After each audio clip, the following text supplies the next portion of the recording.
The delegate from Fairfax, Delegate Sullivan. Thank you, Mr. Speaker. I rise for a point of personal privilege. The delegate has the floor. Thank you, Mr. Speaker. I'm about to break the #1 cardinal rule of speaking on the floor of the House of Delegates, and that is to speak after Delegate Juwan Ward. But I did also want to participate in this series of Black History Month, Mr. Speaker. Mr. Speaker, I'm a bit of an Olympic junkie. I dreamed of competing in one as a kid, of course, but I wasn't nearly fast enough, not even close. The closest I got was as a paying spectator in the '96 games in Atlanta, where I watched Donovan Bailey set a new world record in the 100 meters. The 2022 Winter Games are now in the books. They ended yesterday, and last Wednesday, about halfway through Black History Month, new Black history was made. New American history was made when Erin Jackson became the first black woman to win an Olympic gold medal in speed skating. It was a remarkable performance, 500 meters in 37.04 seconds.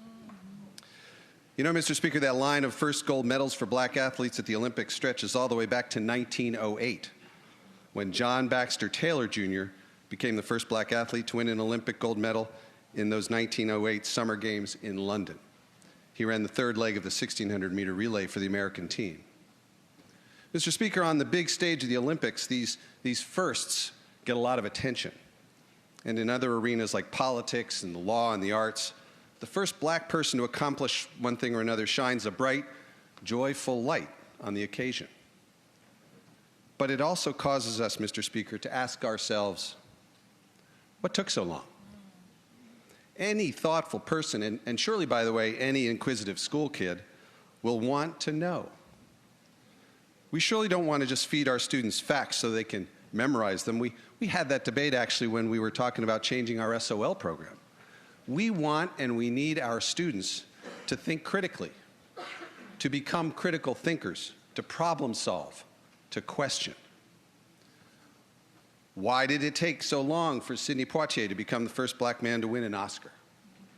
For Barack Obama to be the first black man to become president, or Kamala Harris, the first black woman vice president?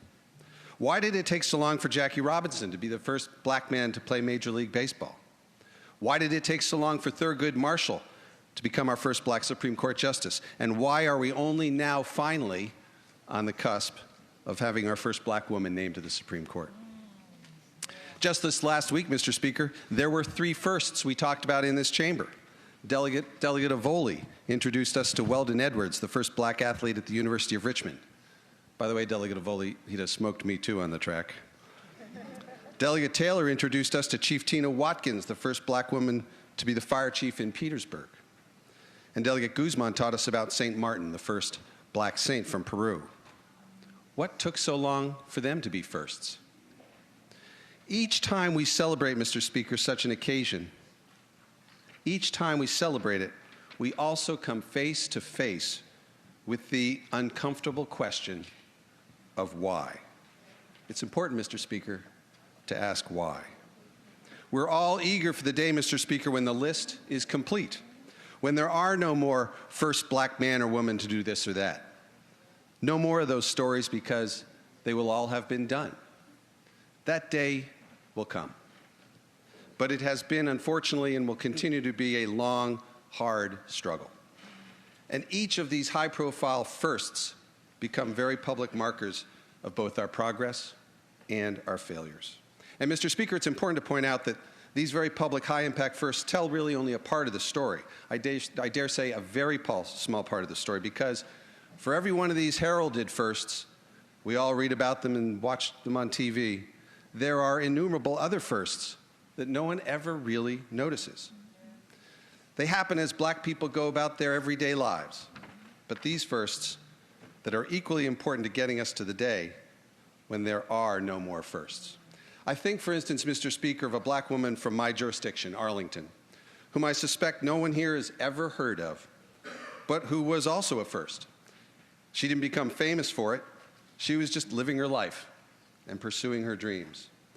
But Melody Mobley blazed a trail too. Melody was born in Louisville in 1958, and here come her firsts. In 1977, Melody was hired by the U.S. Forest Service and became the first black woman forester in the history of the United States. In 1979, she became the first black woman to graduate in forestry management from the University of Washington. She worked for the U.S. Forest Service, Mr. Speaker, for 28 years and retired in 2005. Her work allowed her to travel throughout the United States and experience cultures from all around the world. And she was entrusted with numerous positions of leadership in the Forest Service over her 28 years there. Since retiring from the Forest Service, Mr. Speaker, Melody has continued to contribute, becoming a science and math educator and doing volunteer work with the American Association for the Advancement of Science's STEM volunteer program. Mr. Speaker, Melody's career focused her on the effects of global climate change and how environmental degradation is being felt all across our Commonwealth and disparately impacting black Virginians and Virginians of color. She devoted her career to protecting our environment and now sits on the board and works with my friends at Eco Action in Arlington, working, among other things, to protect and expand the tree canopy in Arlington.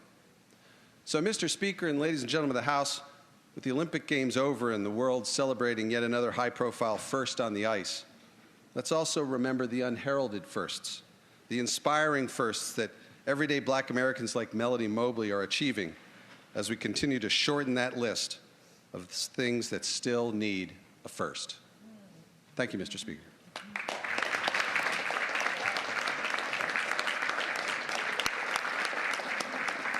That's true for the second.